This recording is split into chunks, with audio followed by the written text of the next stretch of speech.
GS paper 3 के science and take के questions की अब हम एनालिसिस करेंगे स्टूडेंट्स। 2022 मेंस का ये पेपर है।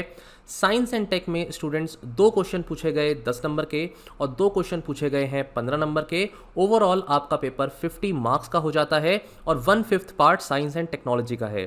वैसे एक क्वेश्चन के लिए अगर हम कहें तो एक क्वेश्चन एनवायरमेंट और जनरल बायोलॉजी के रिस्पेक्ट में था, तो कुछ जगह उसका एनालिसिस एनवायरमेंटल बायोलॉजी के रिस्पेक्ट में, एनवायरमेंटल साइंस के रिस्पेक्ट में होना चाहिए, लेकिन मैं इसको यहाँ पर बायोलॉजी के रिस्पेक्ट में रखूँ तो साइंस एंड टेक्नोलॉजी के रिस्पेक्ट में इसको डिस्कस करूँगा।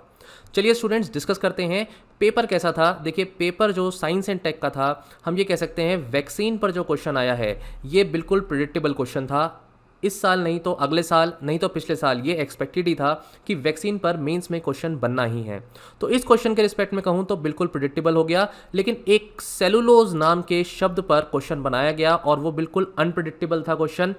वहीं जेम्स वेब टेलीस्कोप पर क्वेश्चन आया स्टूडेंट्स, और जेम्स वेब टेलीस्कोप आपको पता है न्यूज़ में तो बहुत था, लेकिन स्टूडेंट्स के लिए, एस्पिरेंट्स के लिए पेपर देते हुए ज़रूर एक झटका लगा होगा कि इसकी स्पेसिफिकेशंस पूछ ली गई थी। जनरली प्रीलिम्स में आप लोग वो चीज़ें पढ़ते हैं, लेकिन हो सकता है कि आपको उस पॉइंट ऑफ टाइम पे वो स्पेसिफिकेशंस याद नहीं आए। तो पेपर में कहूँ एट द एंड इतना ईजी तो नहीं था। उस पॉइंट ऑफ टाइम पर अटेम्प्ट करना इस साइंस एंड टेक के पोर्शन को कंपैरेटिवली मुश्किल हो सकता है कैंडिडेट्स के लिए, अगर उन्होंने अच्छे से डिटेल में स्पेसिफिक पॉइंट्स को ध्यान में रख करके तैयारी नहीं की थी। तो बाकी एक क्वेश्चन वैक्सीन का तो बहुत ही ईजी क्वेश्चन था। एक क्वेश्चन हेल्थ केयर के रिस्पेक्ट में पूछा और ये क्वेश्चन बिल्कुल जनरल क्वेश्चन था। तो इस पूरे पेपर की इन चारों तरीके की क्वेश्चंस की एनालिसिस मैं अभी करूंगा। चलिए शुरू करते हैं। पहले देखते हैं फर्स्ट क्वेश्चन क्या है। स्टूडेंट्स 10 नंबर का ये क्वेश्चन है जहां पूछा गया कि इंक्रीज कर गई है लाइफ एक्सपेक्टेंसी हमारी कंट्री की और इसकी वजह से नए हेल्थ केयर चैलेंजेस कम्युनिटी में आ रहे हैं। तो वो चैलेंजेस कौन से हैं? तो हमसे पूछा गया है व्हाट आर दोज चैलेंजेस, ये first part of the question, और दूसरा है स्टेप्स नीडेड कि उनको हम चैलेंजेस को मीट कैसे करेंगे। तो 5-5 नंबर में अगर हम डिवाइड करें स्टूडेंट्स तो इस तरह से आपका आंसर रहेगा कि सबसे पहले इंट्रोडक्शन में ये एक्सपेक्टेड है आपसे कि लाइफ एक्सपेक्टेंसी, एक तो आप बता दीजिए एक लाइन में लाइफ एक्सपेक्टेंसी होती क्या है और कैसे ये इंक्रीज कर गई है हमारी कंट्री में। उसके एक लाइन में आप रीजंस दे दीजिए या कोई डाटा दे दीजिए। जैसे कि आप कह सकते हैं कि भाई आज के टाइम में लाइफ एक्सपेक्टेंसी 67 जो है ईयर्स हो चुकी है 2022 में, और कंपेयर कर सकते हैं आप पास्ट के किसी डाटा से कि कैसे कैसे लाइफ एक्सपेक्टेंसी बढ़ी है। उसके इंक्रीज होने के कारण क्या है कि भाई हमारा हेल्थ केयर आज बेटर है, हमारे पास जो मेडिसिन की डिस्कवरी हुई है उसकी वजह से भी इंक्रीज़ किया गया है, हेल्थ में सुधार आया है लोगों के।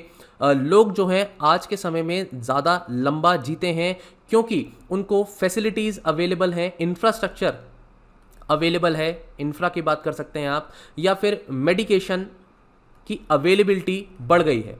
तो ये सारी चीज़ें आप बता सकते हैं। प्लस गवर्नमेंट के रिस्पेक्ट में भी हम आगे आंसर में लिखेंगे कि गवर्नमेंट ने भी 2-3 चीज़ें क्या करी हैं जिसकी वजह से लाइफ एक्सपेक्टेंसी बढ़ी है। अगर आप चाहें तो इंट्रोडक्शन में भी ये पॉइंट लिख सकते हैं कि गवर्नमेंट ने over the period of time किस तरीके से अपनी जो सरकार की स्कीमें हैं उन स्कीम्स के तहत इस लाइफ एक्सपेक्टेंसी को बढ़ाया है। लेकिन ऐसा अगर हो रहा है तो उसकी वजह से डेफिनेटली हमारा पॉपुलेशन बर्डन जो बढ़ रहा है वो तो पॉइंट है ही, और पॉपुलेशन बढ़ने की वजह से नए नए चैलेंजेस और भी ज़्यादा आ जाएंगे। तो चैलेंजेस की बात करें अगर स्टूडेंट्स, तो चैलेंजेस में आप सबसे पहले यही पॉइंट लिखेंगे कि पॉपुलेशन हमारी इंक्रीज़ कर जाएगी। पॉपुलेशन जो हमारी इंक्रीज़ कर जाएगी और सीनियर सिटीजन्स का नंबर जो बढ़ेगा उसकी वजह से होने वाली जो प्रॉब्लम्स हैं, एसोसिएटेड प्रॉब्लम्स जो हैं वो बढ़ जाएंगी। कम्युनिटी में जैसे कि हम कह सकते हैं रूमेटॉइड अर्थराइटिस के केसेस बढ़ जाएंगे, किडनी फेलियर के केसेस बढ़ सकते हैं, डायबिटीज़ जो प्रोलॉन्ग्ड बीमारियां होती हैं जैसे अस्थमा है, डायबिटीज़ है, यहाँ पर कैंसर है, ऐसी प्रॉब्लम्स बढ़ने के चांसेस हैं।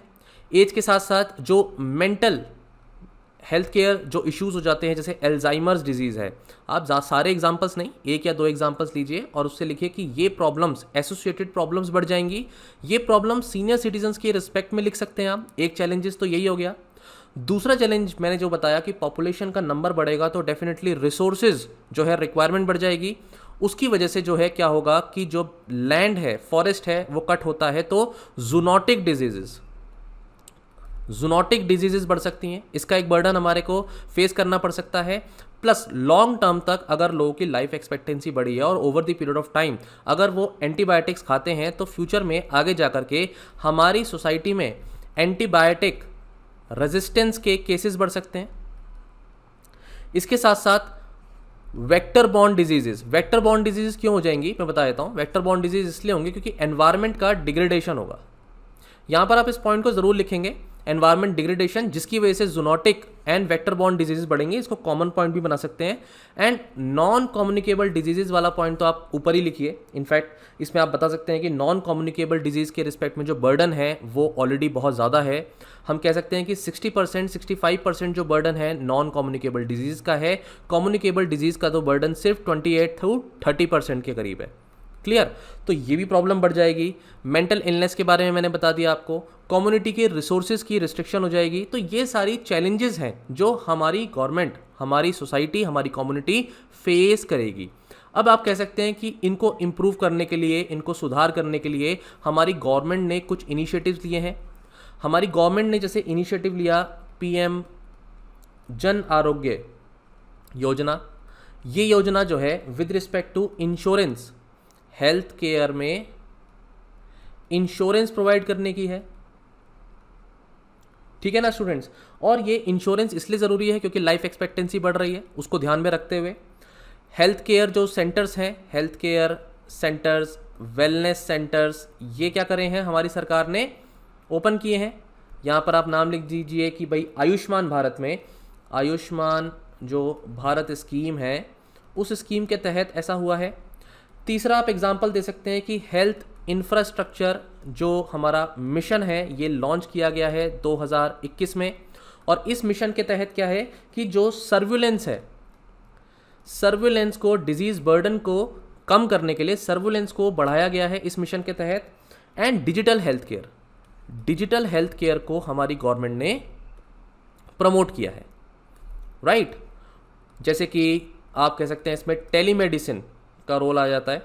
टेलीमेडिसिन का रोल गवर्नमेंट ने बढ़ाया है। हेल्थ केयर रिकॉर्ड्स बेटर हो जाएंगे। तो ये आप 2-3 पॉइंट्स लिखिए, सारे नहीं लिख पाएंगे, 2 या 3 पॉइंट्स लिख सकते हैं। देन स्टेप्स टेकन पर आएंगे सीधे, क्योंकि वही हमारा मेन क्वेश्चन है। स्टेप्स टेकन में सबसे पहला जो स्टेप्स लेना चाहिए वो है एक्सपेंडिचर इंक्रीज करना है हमको। अब एक्सपेंडिचर बढ़ाना है बजट एलोकेशंस में, तो 5 से 6% जीडीपी का हमें बढ़ाना पड़ेगा, पहला पॉइंट। दूसरा पॉइंट आप लिखेंगे हमें टेक्नोलॉजी को लेवरेज करना है। टेक्नोलॉजी को लेवरेज करना है with respect to operational level, और ऑपरेशनल के साथ साथ क्लिनिकल प्रोसेस में भी। स्टूडेंट्स ये टेक्निकल वर्ड्स हमें लिखने होते हैं एग्जाम में definitely. And then traditional medicine, देखिए सारी बीमारियों के हल एलोपैथी में नहीं है, तो ट्रेडिशनल मेडिसिन या ट्रेडिशनल नॉलेज को भी हमें इंक्रीज करना है। लोगों के अंदर योगा है ना, यूनानी है, आयुर्वेदा है।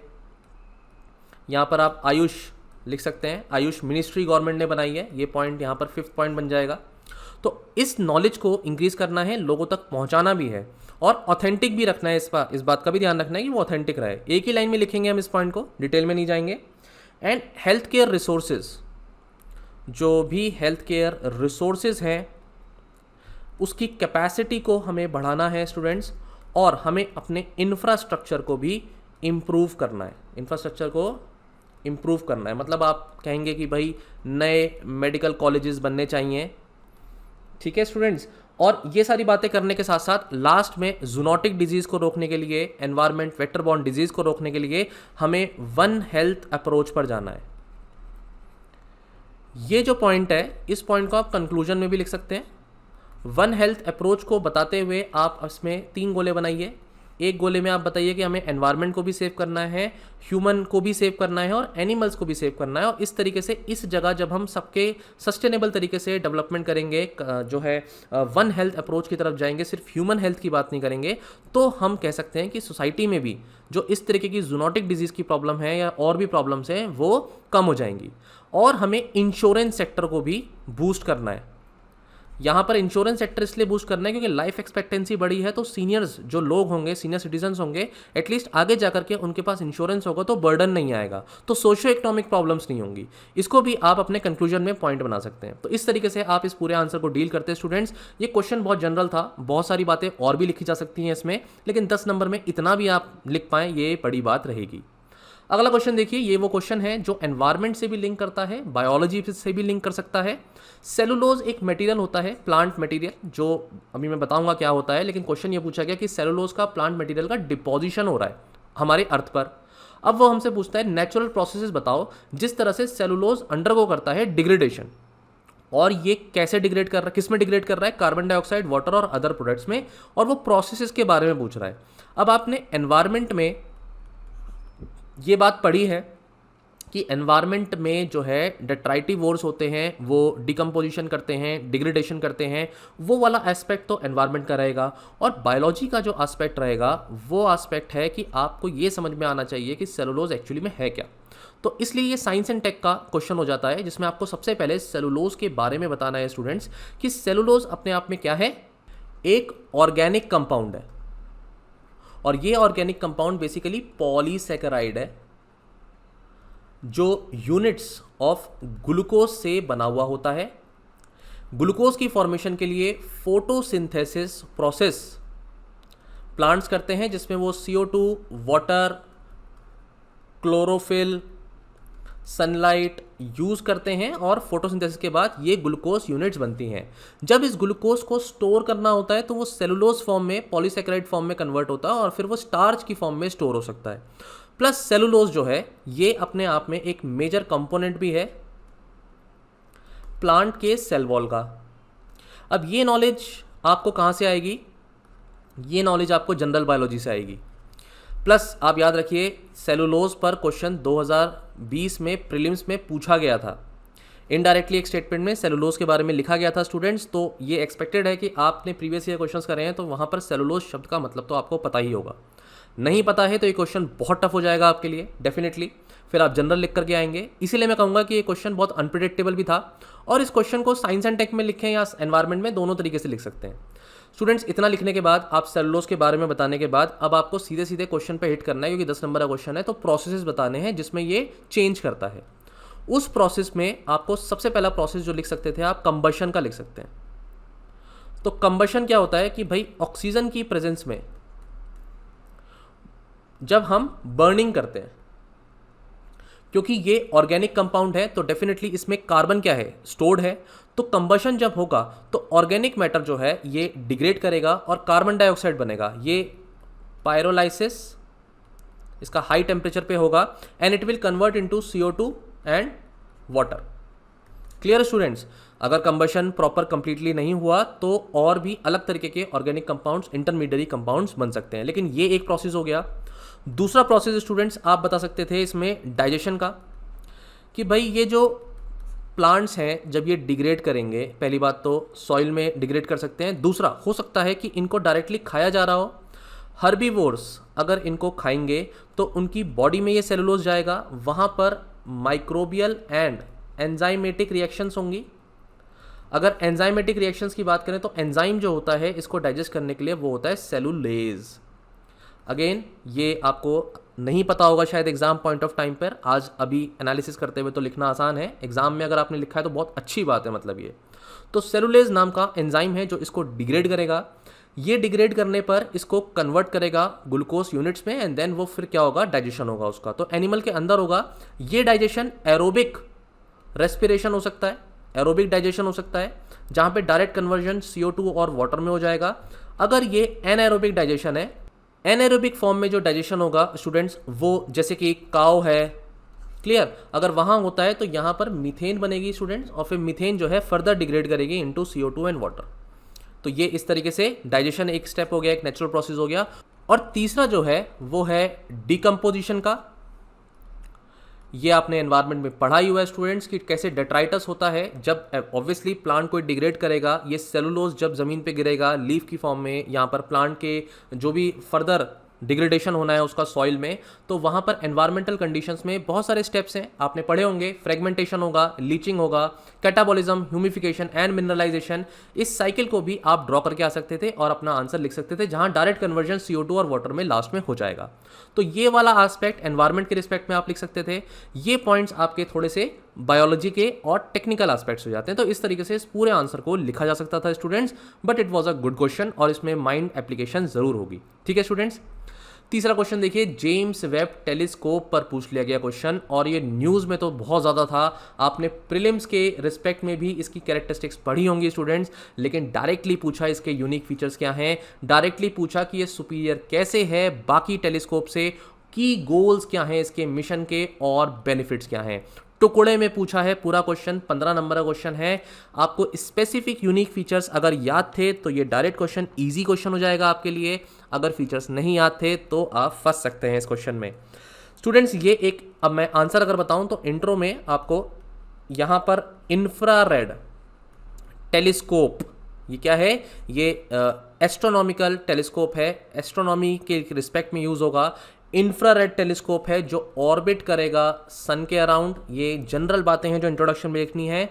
किसको रिप्लेस किया है, ये पॉइंट तो जनरली सभी को पता होगा कि हबल टेलीस्कोप को इसने रिप्लेस किया है। प्लस अगर डिटेल में एक दो पॉइंट और लिखते हैं कि भाई रॉकेट का नाम बता देते हैं आप, अगर याद है आपको, और ये फ्रेंच गुयाना से लॉन्च हुआ है।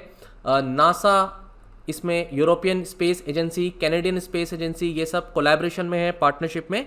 ये सब बातें इसकी जनरल बातें हैं जो आप इंट्रोडक्शन में लिख सकते हैं। अब बात करेंगे फीचर्स की स्टूडेंट्स, तो कैसे ये दूसरे टेलीस्कोप से बेटर था। तो इसमें डेफिनेटली आपको हबल टेलीस्कोप के साथ इसका जो है कंपैरिजन करना था। ये आप पॉइंट्स की फॉर्म में लिखिए। मैं तो ये कहूँगा जैसे हबल टेलीस्कोप में क्या था, जो प्राइमरी मिरर होता है, ये प्राइमरी मिरर का जो डायमीटर है वो 2.5 मीटर का है, जबकि इसमें जो प्राइमरी मिरर का डायमीटर है वो 6.5 मीटर का है। दैट मीन्स बेटर इसमें कवरेज रहेगा। ये इंफ्रारेड को, वेव्स को, इंफ्रारेड रेज जो होती हैं उसके रिस्पेक्ट में वर्क करता है, जबकि ये यूवी एंड विजिबल लाइट की रेंज में वर्क करता है। तो ये सब पॉइंट्स हो सकता है आपको एग्जाम में नहीं आए और ये आपके लिए इसीलिए क्वेश्चन टफ हो जाए, जबकि टॉपिक इजी है, पता है जेम्स वेब क्या है, लेकिन उसको लिखना एग्जाम में ये मुश्किल हो सकता है। प्लस इसकी और भी खास बात है, जैसे कि लॉन्गर वेवलेंथ कवरेज रहेगा इसका, प्लस इसमें लार्जर सन शील्ड है, ये एक कैरेक्टरिस्टिक है। तो मैं आपको सारी कैरेक्टरिस्टिक बता रहा हूँ, जो आपने लिखी नहीं लिखी कोई बात नहीं। इसमें लार्जर फील्ड व्यू रहेगा, ऐसी बात आप लिख सकते थे। अब इसमें कंपैरिजन में हबल तो लिखा नहीं है, तो सिर्फ हबल से हम कंपैरिजन करें ऐसा नहीं है, हमें एक एग्जांपल और लेना पड़ेगा। तो आप यहाँ पर अगर याद होता तो हर्शल स्पेस ऑब्जर्वेटरी टेलीस्कोप, इसके बारे में और लिख सकते थे। ये यूरोपियन स्पेस एजेंसी का है, 2009 में लॉन्च हुआ था, और इसका जो पर्टिकुलर मिरर है वो आपका बहुत स्मॉलर है इन कंपैरिजन टू वेब। तो इसके रिस्पेक्ट में भी क्या हुआ, ये बेटर हो गया, और इसके रिस्पेक्ट में भी क्या हुआ, ये बेटर हो गया। तो ये यूनिक फीचर्स बता दिया आपने, और बाकियों से बेटर कैसे है ये बता दिया। अब अगर इसमें कुछ जनरल एप्लीकेशंस की बात करें तो देखिए, जनरल एप्लीकेशंस तो ये आपको याद होती हैं किसी भी एस्ट्रोनॉमिकल टेलीस्कोप की, कि वे स्टार मैप्स को देख लेगा, मिस्टीरियस जो फिनोमिना है, ब्लैक होल्स है, क्वासर्स हैं, उनको स्टडी कर लेगा, दूसरे प्लैनेट्स की, दूसरे सोलर सिस्टम्स की पिक्चर ले लेगा, और डिफरेंट प्लैनेटरी सर्फेसेस की इमेजेस देगा। लेकिन स्टूडेंट्स, हमें यहाँ पर क्लियरली की फीचर्स, की गोल्स पूछे थे और पोटेंशियल बेनिफिट्स पूछे थे। ये जनरल है, इतना तो स्टूडेंट से एक्सपेक्टेड है कि वो लिखें। लेकिन गोल्स में देखिए, पहला पॉइंट आपको लिखना था कि ये फर्स्ट गैलेक्सी कौन सी बनी बिग बैंग के बाद, इसको बताने में हेल्प करेगा। प्लस ये डिटरमाइन करेगा कि कैसे गैलेक्सीज इवॉल्व हुई हैं, इनके इवोल्यूशन पर जाएगा, ठीक है। और तीसरा रहेगा कि फॉर्मेशन ऑफ स्टार्स कैसे होता है, इसके बारे में भी बताएगा। प्लस यहाँ पर ये केमिकल फिजिकल प्रॉपर्टीज़ के साथ साथ केमिकल प्रॉपर्टीज़ भी बता पाएगा कि भाई प्लैनेटरी सरफेसेस की क्या प्रॉपर्टीज़ हैं। तो ये देखिए जनरल पॉइंट है, आपको ऐसे भी लिखना था तो बिल्कुल हो जाता आराम से, कोई प्रॉब्लम नहीं थी। इसके अलावा यहाँ पर ये सारी बातों के साथ साथ ये जो की मिशंस हैं ये लॉन्ग टर्म मिशंस हैं।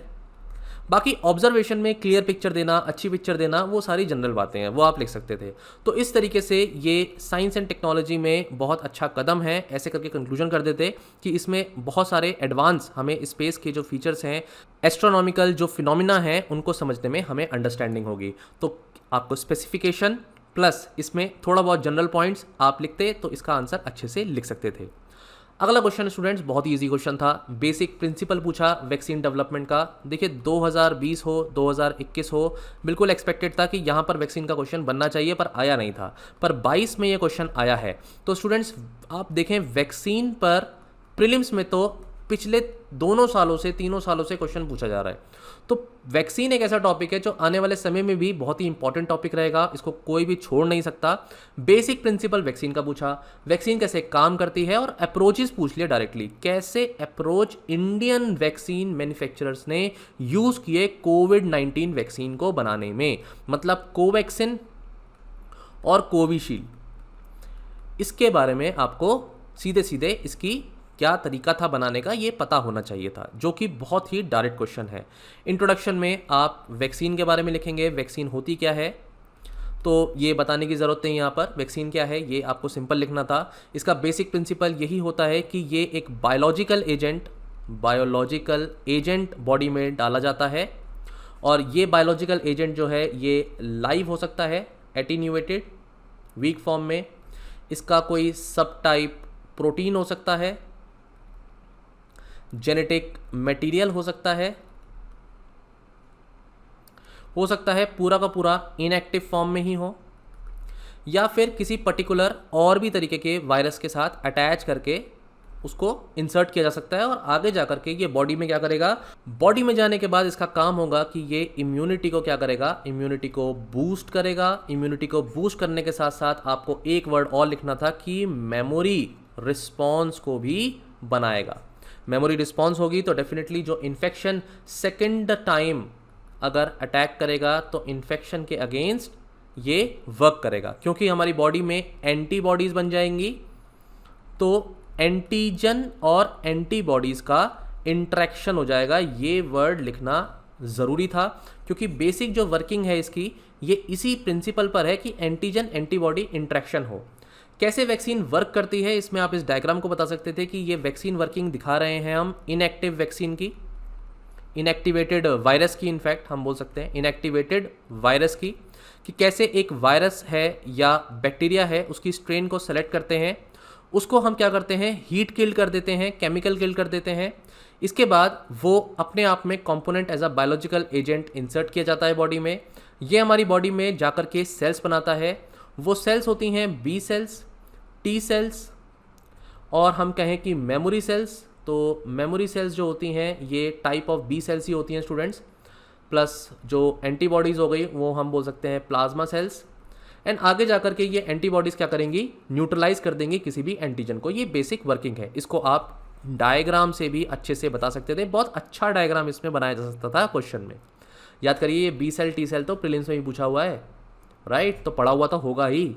अब आते हैं students last part of the question में कि इंडिया में जो वैक्सीन बनी है वहाँ पर अप्रोच क्या यूज़ करी गई है। देखिए पहली जो अप्रोच यूज़ करी गई है वो है होल माइक्रोब अप्रोच। तो इनएक्टिवेटेड वैक्सीन बनाने के लिए हमने क्या किया, केमिकल से, हीट से, रेडिएशन से ऑर्गेनिज्म को किल करके वैक्सीन बनाई, जैसे मैंने ऊपर दिखाया। तो इसमें जो एग्जाम्पल है वो है कोवैक्सिन भारत बायोटेक की। क्लियर, तो ये एग्जाम्पल ज़रूर देना था क्योंकि कोविड-19 की वैक्सीन की बात की गई थी। उसके अलावा जो दूसरा अप्रोच है वो वायरल वेक्टर वैक्सीन का है, जिसमें एक सेफ वायरस लिया जाता है जिसमें डिलीवर किया जाता है सब पार्ट्स को। उन प्रोटीन्स को हम क्या बोलते हैं, स्पाइक प्रोटीन्स बोलते हैं स्टूडेंट्स। और इस तरीके से वायरल वेक्टर वैक्सीन बनाई गई कोविशील्ड, जो सीरम इंस्टीट्यूट की है। वो एग्जाम्पल अगेन आपको कोट करना था। ये वायरल वेक्टर वैक्सीन कैसे बनती है हमने अपने मेंस जो बैच था उसमें बहुत अच्छे से पढ़ाई थी। तो स्टूडेंट्स अगर आपने पढ़ा है तो उसको आप डायग्राम की फॉर्म में रिप्रेजेंट करके आ सकते थे। तो इस तरीके से आपको पूरा आंसर बनता। और वैक्सीन बहुत इंपॉर्टेंट है, बहुत अच्छा रोल प्ले किया है इसने। आने वाली जो अलग अलग तरीके की जो बीमारियां फैल रही हैं उसको रोकने का काम किया है। कम्युनिटी में, हेल्थ स्ट्रक्चर में ये वैक्सीन का प्रोडक्शन और होना चाहिए। अलग अलग जो नई नई डिजीज़ आ रही हैं उसमें वैक्सीन की जो है इंपॉर्टेंस बहुत ज़्यादा है। इस तरीके से 2-3 अच्छी बातें लिख करके आप आंसर को कंक्लूड कर सकते थे। तो ये ओवरऑल आपका आंसर था। आई होप आपने इसको अच्छे से अटेम्प्ट किया होगा। तो स्टूडेंट्स, ये हमारा टोटल एनालिसिस था जिसमें हमने 4 तरीके के क्वेश्चंस को डिस्कस किया। आई होप आपको साइंस एंड टेक के जो डिस्कशंस हैं क्वेश्चन के, उससे समझ में आ गया होगा कि आपको कुछ ऐसी टर्म्स होती हैं जो न्यूज़ में होती हैं, उनके बारे में कुछ यूनिक फीचर्स को आपको जानना है। स्टूडेंट्स, 2021 में S-400 मिसाइल के बारे में पूछ लिया गया था। आज के 2022 के पेपर में जेम्स वेब टेलीस्कोप पूछ लिया गया है। ऐसी चीज़ों को छोड़ करके नहीं आना है स्टूडेंट्स। ये वैसे तो देखा जाए, अगर आपको याद होते फीचर्स तो सीधे सीधे आप लिख सकते थे। तो साइंस एंड टेक में आप बिल्कुल हॉलिस्टिकली प्रिपेयर करें अपने टॉपिक को, और स्पेसिफिक क्वेश्चंस भी पूछे जा रहे हैं। Thank you so much students.